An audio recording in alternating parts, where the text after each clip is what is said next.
may know that asking for a doggy bag in a restaurant is sometimes a very sensitive subject for some of us. Some like to do it, some don't. But in France, it's been a total no-no, or non. But this week, the French are trying to get their citizens to embrace the whole idea of taking leftovers home. Maybe for the dog and maybe for you. Who knows? But anyway, what do you think about doggy bags, then? Well, I think they're a good thing because it saves waste, doesn't it? And I mean, I don't think we have a particular culture in this country of much the same as the French, of asking for doggy bags. Not like America. Not like the States, exactly that. Yeah. It's just kind of part of the course.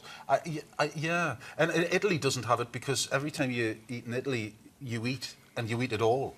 So there's no point to wear a doggy bag. So yeah, I think doggy bags are brilliant, great, especially if you had a good meal. I mean, I've got 2 stepchildren that are both students, and they find it very natural. If you've had a meal, they will ask for a doggy bag to take the food home so that they can have that the next day, either to take with them to college or have at night. I think it's great. So you keep them on a very tight string, do you? And no money for food. No, they're both really greedy. If you have a Chinese meal, for instance, like we all order too much, do you take it home? Do you have it for breakfast in the morning? Yeah. Do you? I think that was going to be obvious. Probably in between 2 slices of bread. No. That adds the calories. Do you know, my Nanny Thelma, sorry, Nanny Thelma, she's 91, she's so funny, and the most beloved thing in her life is a cat. So we try and take her to these really posh restaurants and treat her, and the plate will come down, and she'll always order fish, and as it's landing, she sticks her finger into the middle of it and goes, "Yep, that's good enough for my cat. Can you wrap that, please?" Well, doesn't eat the fish straight into the doggy bag. Yeah. Well, I mean, you're talking about I hate waste as well, but when I go back to when my children were young, it must be to do with my cooking, I'd put this beautiful meal down, as I would think, and they'd go, "What can we leave?" Could you just try it, you know? So we have a lot of waste in our house. What do you think on that, and the whole idea of, you know, eat everything on the plate? Because personally, I think that causes a lot of problems with weight later on. And in fact, I say to my kids, when you're full, leave the rest. Are you the same, or are you like... It's about managing portions, isn't it?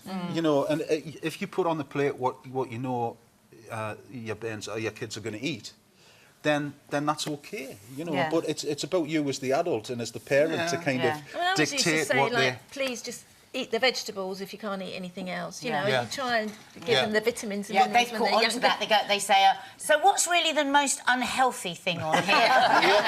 Because that's a bit like you, because that's the thing I'm going to go to live. But going back to the culture of America, I mean, for decades in America, they offer you the doggy bag. You don't even have to ask for it. They say, "Would you like to take this home?" But I remember once we were in New York and we had no money. I swear to goodness, we had no money. And I had a bit of a row with my former husband, and I went, "Well, I'm not eating anything then." And we had like these lovely big steaks, and so pride being what, I wrapped up my steak in a napkin, put it in my bag, and out of principle's sake, when I go back to the hotel room, I ate it in the toilet, hidden in the toilet.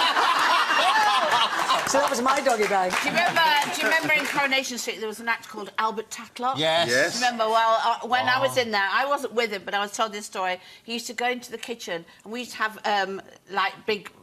Sherry, have to get you to speed it up. And he used to go in there and, without us knowing, put them all in his pocket. So Bill Roach went up to him and said, "Bye, Albert."